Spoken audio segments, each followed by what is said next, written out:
Bonjour tout le monde. Ouais, regarde. Boutonné, Benoît Dutrisac. Regarde, il est attaché. Il devrait changer ton thème. Ouais. Le boutonné Ben Benoît non, après, ça va Dutrisac. être le boutonneux. Tu sais, là, arrête. Là, Mais là, pas à ton âge, les boutons. Non, c'est correct. Ben non. Ben non. Ben non. C'est à mon âge. Ben non. Il n'y a plus de sébum, là. Il n'y a plus rien. Tu savais. C'est tout tranquille. Mais tu vois, encore une fois, moi, à chaque émission, Oui. je commence toujours de la même façon. Comment? Je ne sais pas si tu as remarqué, mais je me pose la question. Toujours la même. Laquelle? Est-ce que ma moumoute est bien collée? Est-ce qu'elle... Non, c'est Mais pas on vrai. dirait que dans tes Pas yeux, vrai. ça change. Des fois, c'est le bouton, des fois, c'est les écouteurs, des fois, c'est l'ordi. C'est jamais La pareil. mise en scène est très, très originale. Qui rend la vie tellement intéressante. On ne sait jamais Ah, sur quelle benne on tombe. Non, mon Dieu, quelle surprise.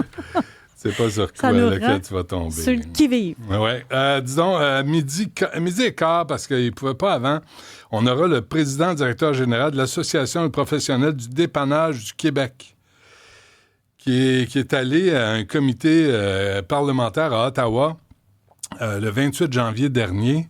Puis il a des choses à raconter, cet homme-là, sur... On a parlé des chauffeurs Inc. Oui.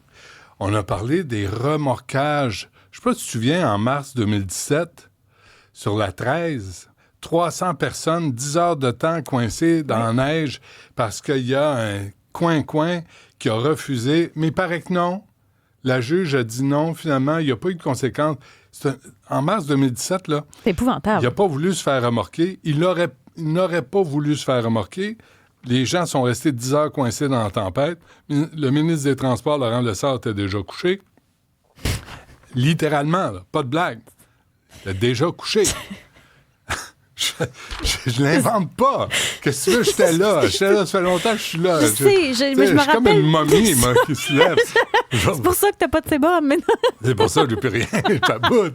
non, mais c'est épouvantable. C'était absolument... Et la juge a dit non, on peut pas prouver qu'il a refusé. Fait que... et sais-tu ce qui est arrivé, Isabelle? Je l'ai appris là tantôt en lisant un article du Journal de Montréal de l'époque. Ce sont nous tous,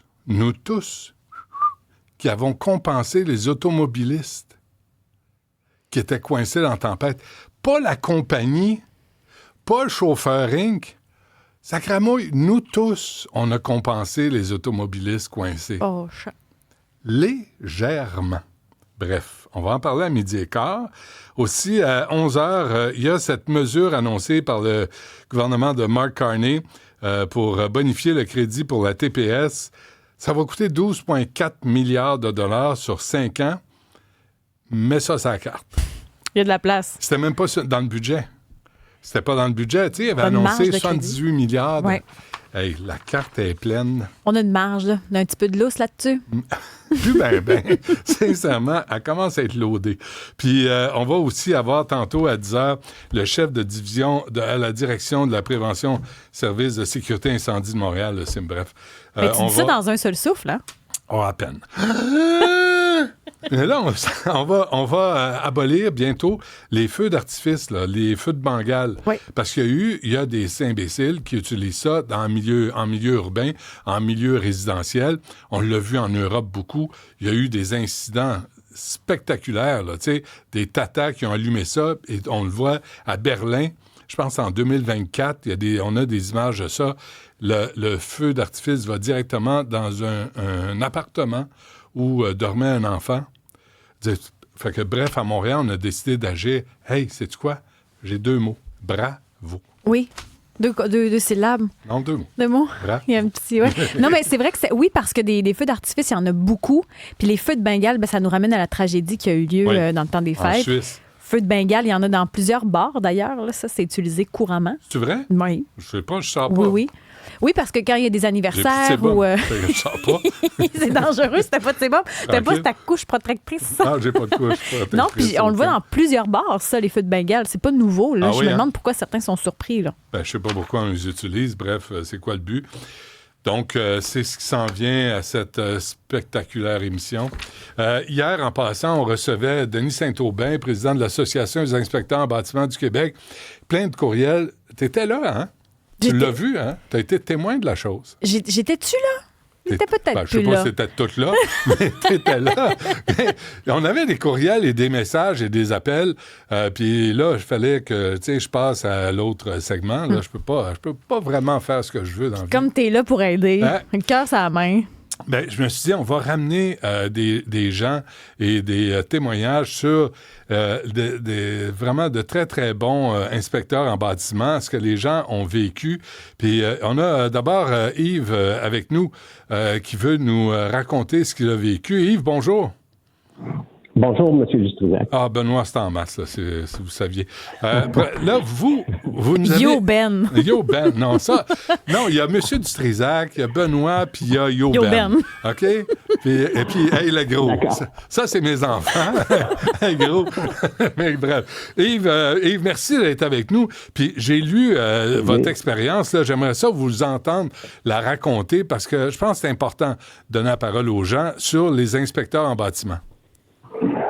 Oui, bon, écoutez, c'est très simple. Moi, c'est peut-être anecdotique, mais j'ai été propriétaire de 4 maisons. Et puis, l'une d'elles avait plus de 300 ans quand je l'ai achetée. Puis, je me souviens la journée où je suis allé la visiter. J'étais avec mes parents puis ma conjointe, évidemment. Et puis, j'avais demandé à mon père, je devrais-tu la faire inspecter, papa? Et il m'a dit non. Il dit, t'as pas besoin de la faire inspecter. Elle tient debout depuis 3 siècles. Elle va être encore debout l'an prochain puis dans 10 ans aussi. Fait que ça, c'est à ça que j'ai pensé quand j'ai entendu votre invité d'hier qui disait qu'il voulait rendre obligatoire les inspections pour les maisons de 25 ans et plus.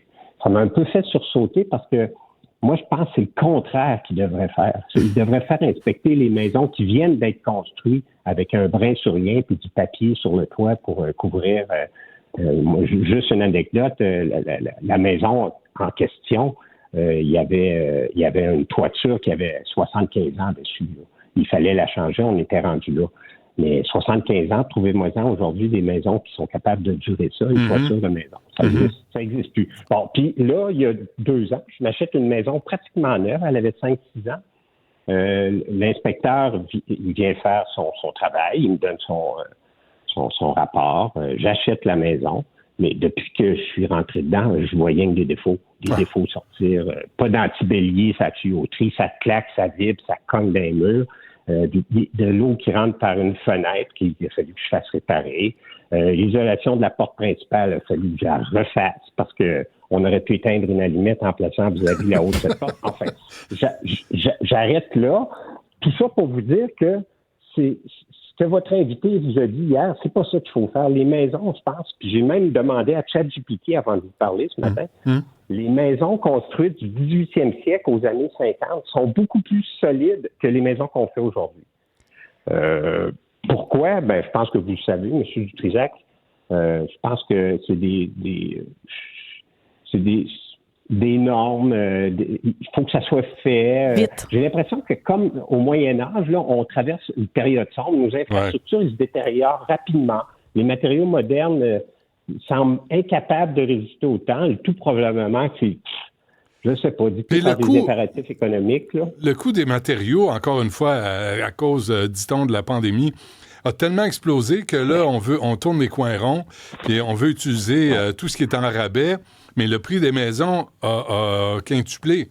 Alors, il y a quelque chose qui marche pas dans le système, là, Yves. Là. Les maisons, puis moi, on me l'a dit, là, le gars, il travaillait sur des chantiers, puis à un moment donné, il était en train d'isoler un mur d'une tour à condo, puis il a dit, OK, viens, t'enferme le mur, on s'en va, là, on a un autre contrat qu'il faut remplir, puis on n'a plus le temps.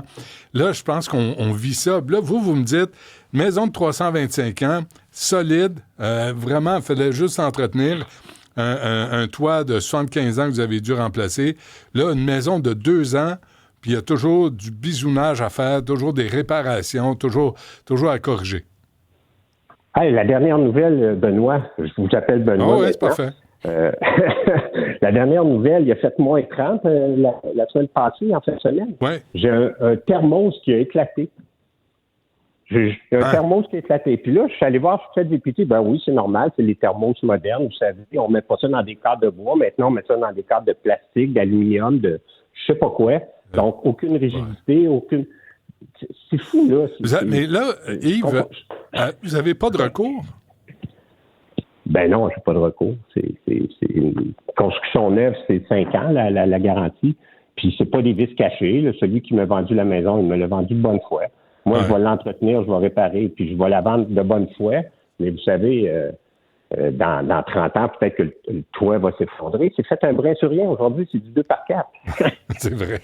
Yves, gros merci de nous avoir contactés. C'est important de vous entendre sur des vraies expériences de gens qui ont acheté une maison et qui ont eu des surprises. Merci, portez-vous bien. Mais c'est vrai que Merci, Benoît. moi, j'ai un inspecteur en bâtiment qui me l'a dit, qui voit beaucoup de vis cachés auprès des maisons, chez les maisons neuves. Là. Quand il va visiter, il y en a énormément. Là. Même si des gens font inspecter, même si les gens prennent leurs responsabilités. J'en avais une, entre autres, qui était venue cet été. Puis elle voulait déménager à Saint-Basile-le-Grand. C'est une rupture. Elle a 2 enfants. C'est une architecte designer. Elle connaît ça. Elle a fait ses devoirs. Elle est déménagée là en 2020. Puis finalement, de fil en aiguille, il y a des fils qui fonctionnent pas bien. Il y a des animaux dans les murs, des carcasses d'animaux. C'est noirci la laine minérale. Elle a fait l'inspection. Après ça, au sous-sol, quand ils viennent à démancher le plancher. Ça, c'est la moisissure. La moisissure, des carcasses, c'est pas juste des souris, là, des carcasses d'animaux dans les murs. Ça tombait quand ils ont ouvert les murs. Puis il y avait du mazout dans le sous-sol. C'était une affaire après l'autre. Ils ont fallu qu'ils reconstruisent. Puis là, elle peut pas déménager parce que la maison ne vaut plus rien et surtout, elle n'est plus assurable. Donc, il a fallu... C'est un vice caché. Fait qu'elle, en cours, elle a gagné, mais ça a été des années. Puis elle est capable d'être manuelle puis de bien choisir. Elle connaissait. Donc, de fil en aiguille, elle leur bâtit petit peu par petit peu, mais avec 2 enfants, faut qu'elle travaille. Elle avait fait ses devoirs à la base. C'était une situation difficile de rupture. Puis là, après ça, une affaire après l'autre, une tuile après l'autre, même si elle a fait ses devoirs. Aujourd'hui, ça va bien, puis elle a repris le dessus. Mais c'est épouvantable, cette histoire-là. Oui, il y a des gens qui nous ont écrit, Isabelle, tu les as, hein, juste. Ils ne voulaient pas nécessairement venir témoigner, mais ils nous ont donné la permission de lire leur message. Il y a Nancy, entre autres, qui a acheté un condo. Maintenant, les plateformes de 4 autres condos sont à changer. Dans son inspection, il n'y a rien de ça. Il n'y a rien qui a été mentionné dans ce qu'il nous raconte. Stéphane, je travaille sur les chantiers. Ça, ça revient à ce que tu disais tantôt. Ils ferment toujours les murs, même si l'eau coule, que la laine minérale est mouillée. Rien ne change. Les inspecteurs passent après. Tant que les murs sont fermés, qu'il y a de la peinture, les inspecteurs ne voient pas ce qu'il y a dans les murs. C'est souvent là que le bas blesse. Quand il y a des fils brûlés ou tu te dis un problème électrique. Jérôme, pas compliqué, il n'y a pas d'inspection. Ils sont tout simplement pas présents. J'en ai plusieurs dans le milieu qui font absolument rien. Jamais ils se sont présentés à chaque étape du projet. Mais il y a un inspecteur en bâtiment qui me disait, comme il n'y a pas d'ordre et de formation, c'est ils sont pas n'importe qui. redevables. Mais M. Saint-Aubin était obligé de dire, c'est vrai que n'importe qui peut s'improviser inspecteur en bâtiment. Puis là, toi, tu fais confiance, il te charge 1 000 $, 1 500, il débarque, il fait le tour, il se penche un peu, il dépend s'il a mangé le midi, puis tu sais, là, tu arrives avec des surprises. Puis là, si tu veux poursuivre, là, il y a de la moisissure, tu veux poursuivre. Là, tu attends. Là, il faut que je prenne un avocat. Faut que je paye un avocat. Là, ça finit plus. C'est éprouvant. Nous, on a vécu ça. Là. J'ai enlevé un mur dans l'atelier en bas. Ouais. Il y a de la moisissure. Ça, là, l'eau coulait sous la porte patio en haut. Moi, j'ai fait changer la porte patio. Puis là, on s'est dit, est-ce qu'on envoie des mises en demeure? Est-ce qu'on embarque là-dedans? Et là, tu as celui qui nous a vendu dit, ben non, c'est le précédent qui a fait les rénovations. Puis là tout le monde va s'envoyer la balle. Sauf que celui à qui tu as acheté, il était obligé de l'écrire. Techniquement, là, même si ça vient de l'autre d'avant puis de l'autre, il est obligé de le dire. Non, parce qu'il était derrière un mur. Puis là, l'inspecteur en bâtiment, il dit, ben nous, on n'ouvre pas les murs. Ben oui, mais... Ben à quoi tu sers? Fait que moi, je crois plus à ça. Des garanties légales qui peuvent t'aider. Hey, une pizza, une bière, puis un beau-frère. La job va être faite. Mais il serait temps qu'on s'y attarde, là. Ouais, aux inspecteurs en bâtiment. L'inspection en bâtiment. Puis M. Saint-Aubin dit ça prend un ordre. Je sais pas pourquoi on niaise avec ça. Je sais pas pourquoi. Puis que les gens soient tenus responsables. Puis il fait des carottes. Tu sais, t'as pas besoin d'arracher un mur. Mais tu fais une carotte, tu regardes. Où il y a j'avais acheté ça sur Amazon. Un détecteur d'humidité à travers le mur. Moi, j'ai passé, puis là, j'ai vu que tout le reste est correct. Mais il y en a un qui est arrivé. On a fait venir une inspectrice. Elle nous a coûté 650 $. Elle n'a pas fait plus que ce que moi, j'ai fait avec ma patente à gosse de 22,99 $. J'ai vu le taux d'humidité, puis j'ai dit, bon, ben c'est correct. Puis j'ai réparé là où il fallait réparer. Après, c'est des histoires d'horreur et des coups. Tu sais, on parle du coût de la vie quand tu achètes puis que tu as fait ce qu'il fallait puis que finalement, la personne est incompétente. C'est toi qui payes pas. Pire que ça, pour conclure cette histoire-là, Mme Dutrisac fait venir une compagnie pour nettoyer la moisissure. OK? Ils viennent, là, Isabelle, une vraie joke. Ils ont mis une espèce de tuyau pour aspirer l'air, tu sais, l'air négatif, pas trop, l'espèce de bullshit. Moi, j'arrive de travailler, je vois ça, les tuyaux sortent. Eux autres sont dans leur char, sur leur téléphone. Ça donne confiance. Ils sont pas en train de frotter. Fait que moi, je suis allé frotter. Je me suis mis un masque, là, j'ai pris des produits nécessaires, pas de l'eau de javel, là, les produits. J'ai frotté, puis j'ai enlevé la moisissure, j'ai tout ramassé, puis je l'ai fait moi-même. Là, on a contesté, ils nous chargeaient 1500. Mais c'est que tu t'es trompé de service, Ben. Non? C'est Ghostbuster que tu as appelé. Ah ben oui, peut-être, j'avais un fantôme. Mais là, la propriétaire de l'entreprise pogne les nerfs avec Mme Dutrisac. Commence à la traiter. Finalement, elle ne nous a pas envoyé la facture. Parce qu'elle dit, écoutez, vous mettez une pompe, les gars sont assis dans leur char au lieu de frotter, puis là, on sort de là, vous dites que la job est faite, puis les murs sont encore noirs. Ben non. Ben C'est non. dangereux, de la moisissure. Là. Là, fait que tu sais pas à qui tu t'adresses. Tu veux faire nettoyer, il y a des bandits. Tu veux faire inspecter, il y a des incompétents. Fait que qu'est-ce que tu fais? Tu le fais toi-même. Ça te donne semi-envie d'acheter une nouvelle maison aussi. Pizza, bière, beau-frère. C'est tout. Même mon beau-frère, il est même pas venu m'aider, ça gramouille. Ben Mais là- je le salue pareil, je l'aime pareil. Mais c'est pas Pareil cas chez vous. grave. Hein? Pareil cas chez vous, en plus. La moisissure. Ben là. non, mais C'est je pas l'ai mis- tentant? Ben, tu sais pas. Ouais. On aimait la maison, on l'a acheté, puis là, tu as une surprise dans l'atelier, au fond, où c'est pas isolé, tu sais. Fait qu'on l'a fait. Je l'ai fait moi-même. Avec mes gros 10 doigts. Bravo. Ça a Mais marché. c'est pas drôle, la moisissure, honnêtement. là. Non, faut être prudent, puis il faut faire attention pour pas que ça se répande quand tu nettoies. C'était vraiment de la job. Puis là, tu fais venir les anciens propriétaires. Ben c'est pas moi, c'est l'autre. Puis là, l'autre arrive, ben c'est pas moi, ben je l'ai pas vu, puis c'était pas là, puis c'était pas ça. Fait qu'ils ont installé une porte patio tout croche, l'eau s'infiltrait, puis ça a donné ça. Mais pour ton beau-frère, là, c'est-tu parce que tu avais de la pizza hawaïenne? C'est peut-être ça là, qui l'a pu Non, je tenter. pense qu'il aime ça, lui. Il avec aime avec ça? des ananas. Ça Ah. devrait être illégal. Je le sais. Ouf. Oh, parle-moi pas là-dessus. Ouf. Demain, 9h30, Parfait. les pizzas qui devraient être illégales. Hey, l'autre affaire. Oui. Pensez-y pendant ça me vient, là. Ma fille de 16 ans me dit, regarde Hunger Games. Oui. Puis dans Hunger Games, il y a le dictateur qui est là. Puis le dictateur, c'est Donald Sutherland. Puis elle n'arrête pas de me dire... Vous vous ressemblez tellement. Puis je me suis fait dire ça. Moi, j'étais chez Steinberg en 1979, que je ressemblais à Donald Sutherland ou il me ressemble. Je ne sais pas, il est mort aujourd'hui. Fait que je me disais, un 9h30, ça serait drôle. À qui ressemblez-vous Oui. de connu? Il y a beaucoup de gens qui ressemblent à leur chien, je trouve aussi. Ouais, Mais sinon, des personnalités Des personnalités connues. Puis ça serait drôle. J'ai pas besoin de voir les photos. Tu sais, juste avoir des gens qui appellent puis Ça, disent, c'est moi, vrai. on me dit que je ressemble à... Whatever. Puis ceux qui ont des prénoms connus, le Jean Coutu, Éric Lapointe. Ah non, ça c'est T'sais? leur affaire. Mais toi, tu ressembles... Je suis pas capable de dire à qui... Je me fais souvent comparer à différentes personnes, là, mais il y en Comme a qui? qui... Catherine Béchard, la comédienne avec les cheveux rouquins. Ah, ben là. regarde, c'est... Eh, Donald mon Dieu, Sutherland. oui.